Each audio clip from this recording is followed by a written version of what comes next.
जो हर घर के डेली रूटीन की ज़रूरत है अब आम आदमी की जेब पर भारी पड़ रही है। त्योहारों के ठीक पहले चीनी के दाम में तेज उछाल ने चिंता बढ़ा दी है। सवाल यह है कि आखिर चीनी इतनी महंगी क्यों हो गई है? क्या वजह सिर्फ गन्ने की कमी है या फिर इसके पीछे इथेनॉल, मौसम और इंटरनेशनल सप्लाई चेन का भी कनेक्शन है? आइए समझते हैं इस वीडियो में। नमस्कार, मैं प्रिया श्रीवास्तव और आप देख रहे हैं न्यूज़ 18।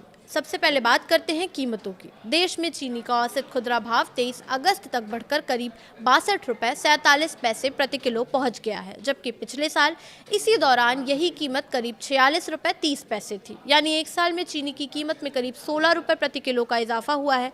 थोक बाजार में भी तस्वीर कुछ ऐसी ही है। 100 किलो चीनी का भाव बढ़कर करीब 5,800 रुपये तक पहुँच गया है, जबकि जुलाई में ये करीब 4,510 रुपये था। त्योहारों के सीजन में इसका सीधा असर मिठाई, चाय, कॉफ़ी और दूसरे खाद्य चीज़ों पर पड़ रहा है। अगर बात करें चीनी महंगी होने की असली वजह की, तो सरकार के मुताबिक इसकी सबसे बड़ी वजह है गन्ने की कम रिकवरी। इस साल गन्ने का उत्पादन अच्छा होने के बावजूद उससे चीनी उतनी नहीं निकली जितनी उम्मीद थी। चीनी की रिकवरी रेट घटकर 8.91% रह गई है, जबकि पिछले साल ये करीब 9.7% थी। यानी 100 किलो गन्ने से पहले जहां करीब 9.7 किलो चीनी निकल रही थी, इस बार करीब 8.91 किलो ही चीनी मिली है। और इसके पीछे एक बड़ी वजह बताई जा रही है रेड रॉट बीमारी। रेड रॉट को गन्ने का कैंसर भी कहा जाता है। ये एक फंगस से होने वाली बीमारी है जो गन्ने के तने को अंदर से नुकसान पहुंचाती है। इससे गन्ने का वजन और गुणवत्ता घटती है और चीनी निकालने की क्षमता भी प्रभावित होती है। वहीं एक दूसरा बड़ा फैक्टर है मौसम।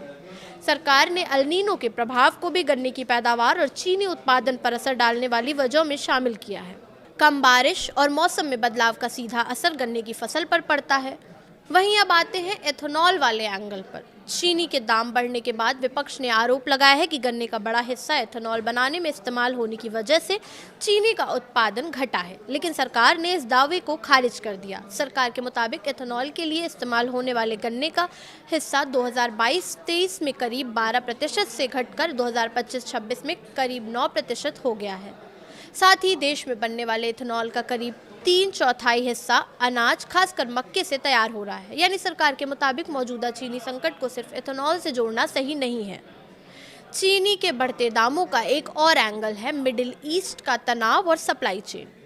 ईरान और मिडिल ईस्ट में तनाव के चलते अगर तेल और ईंधन की कीमतों पर दबाव बढ़ता है तो इसका असर डीजल, खाद, ट्रांसपोर्ट और चीनी मिल की लागत पर भी पड़ता है। यानी चीनी की कीमत बढ़ने के पीछे घरेलू उत्पादन के साथ साथ लागत और सप्लाई चेन का असर भी जुड़ जाता है। इसी बीच सरकार ने इस संकट से निपटने के लिए कई अहम कदम उठाए हैं।